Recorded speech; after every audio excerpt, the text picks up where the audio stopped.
Partagez vos observations avec Benoît Dutrisac par courriel. dutrisac@commercialcube.radio. Rendez-vous, c'est tout ce qu'il vous reste à faire. Rendez-vous! Des appels au génocide! Ils sont tombés sur la tête. Vous n'aurez pas mon 100 millions de dollars. Cruel, horrible, inhumain. Qu'est-ce que c'est que ça? Un politologue pas comme les autres. Loïc Tassé. Loïc, bonjour. Et bonjour, Benoît. Bon, alors, cette guerre commerciale, là, est-ce qu'on est en train de compter des points, nous? Moi, je pense qu'on a gagné la première manche. Mais juste avant ça, je vais te donner une parenthèse, une nouvelle qui vient de tomber. Robert F. Kennedy, tu sais, le sympathique bonhomme à la voix chevrotante. Il vient de passer devant le comité. Il a gagné à 16 voix contre 15. Ça s'est tranché suivant, bien sûr, une division partisane. Ça s'en va devant le Sénat. Et normalement, il va devenir l'équivalent du ministre de la Santé aux États-Unis. Un gars qui croit pas aux médicaments, qui croit pas non plus aux vaccins, qui pense que les vaccins provoquent toutes sortes de problèmes. Voilà le nouveau ministre de la Santé. Mais qui plante aussi le fast-food, là. Tu sais, la malbouffe. Ça, c'est moi, vrai. ça m'étonne. Non, les gens c'est pas manichéen comme monde, c'est pas blanc et noir. Non, c'est il y a ça. il y a certaines choses qui sont sympathiques chez lui. Oh, oui, tu parles de fast-food. Le Big Pharma, là, c'est un ami de Trump, là.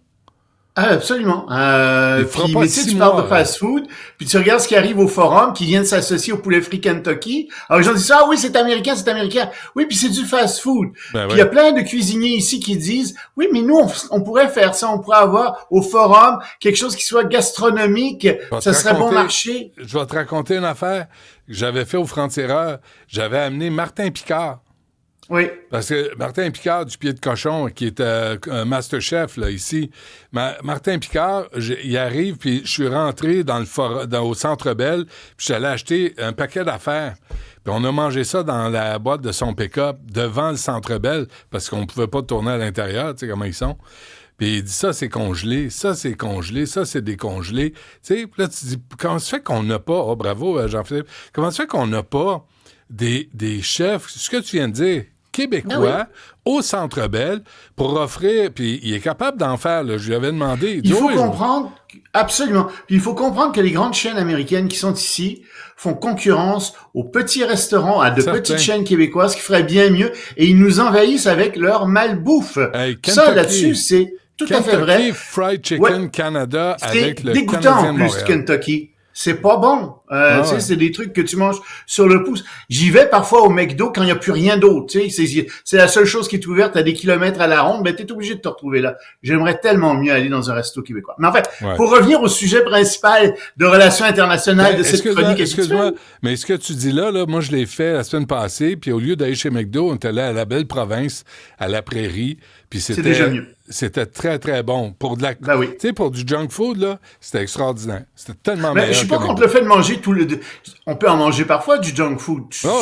Mais je fais juste remarquer que ces chaînes américaines déstructurent le paysage gastronomique du Québec, déstructurent le paysage du Québec comme tel. On n'avait pas ça il y a quelques dizaines d'années. Maintenant, on l'a. Puis je pense pas qu'on est mieux qu'avant. Qu'est-ce que t'as le long de la 20, Montréal-Québec, quand tu veux t'arrêter pour manger? C'est que des chaînes américaines. Il n'y en a plus de restaurants québécois. C'est que des chaînes américaines. Fait que là, tu manges un Subway, un poulet Kentucky Fried Chicken, un McDonald's, un Wendy's, un Burger King. Et ils ont des moyens financiers. Ces chaînes-là ont des moyens financiers qui sont très au-delà de ce que les petits entrepreneurs québécois ont. Donc, ils achètent les bons locaux, ils se retrouvent dans les bons endroits, ils sont capables de mettre le prix. C'est de la concurrence déloyale, très déloyale. Et on est pris à aller manger là. Mais en fait, bon, pour revenir à ce qu'on disait, oui, on a gagné la première manche. Tu sais, les gens qui disaient faut s'écraser, faut pas lutter, etc. Je peux te dire qu'hier, là, Trump a reçu des téléphones, des gens importants, parce que la bourse a chuté presque au niveau où elle avait chuté en 2008 en termes de chute, presque 2%. C'était énorme. On n'avait pas vu ça depuis des années. Elle est remontée ensuite quand il a changé sa décision. Mais les bourses sont tombées, le dollar américain est monté, les marchés sont inquiets, puis donc Donald Trump a reculé. Quand il dit Canada va mettre des gardes aux frontières, ben oui, mais c'est le plan que Justin Trudeau avait annoncé avant ce week-end. Donc, c'est la même chose. Le Canada n'a pas bougé. Puis, c'est vrai, le Mexique va envoyer des gardes, mais comme je te disais hier, qui va compter combien il y a de gens exactement qui ont été envoyés? Alors, ils sauvent la face. D'accord. C'est des bonnes politiques. C'est bien qu'on lutte contre le fentanyl. Je suis à 100% contre ça. Ça fait longtemps que j'écris des articles dans le Journal de Montréal là-dessus en disant c'est épouvantable ce qui arrive avec ça. D'accord.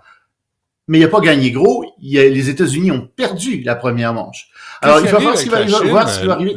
La Chine, elle, pour le moment, il y a une discussion qui est prévue d'ici 24 heures avec Xi Jinping, entre Xi Jinping et Donald Trump. La Chine espère pouvoir parvenir au même type d'accord que le Mexique et le Canada, mais pour le moment, la Chine a annoncé des mesures très dures. Alexandre en a parlé un peu tout à l'heure, des tarifs de 15% contre du pétrole, contre des biens de consommation, 10% contre le gaz liquéfié, et aussi des enquêtes contre Google. Google qui va être sous enquête comme d'autres compagnies américaines. Donc, et ils vont empêcher l'exportation de terres rares vers les États-Unis. On restreint l'exportation de terres rares, alors qu'on sait que ces terres rares sont essentielles pour le développement de haute technologie. Donc, très dur ce que fait en ce moment Xi Jinping. Il y a une vidéo, on l'a retrouvée, où Donald Trump prend la parole. C'est en 2011, puis il parle des tarifs. Jean-Philippe, je te le présente, là. Somebody said, well, what would you do? What can you do? So easy. I drop a 25% tax on China. And you know, I said to somebody that is really the messenger. The messenger is important. I could have one man say, we're going to tax you 25%. And I could say another, listen, you motherfuckers, we're going to tax you 25%.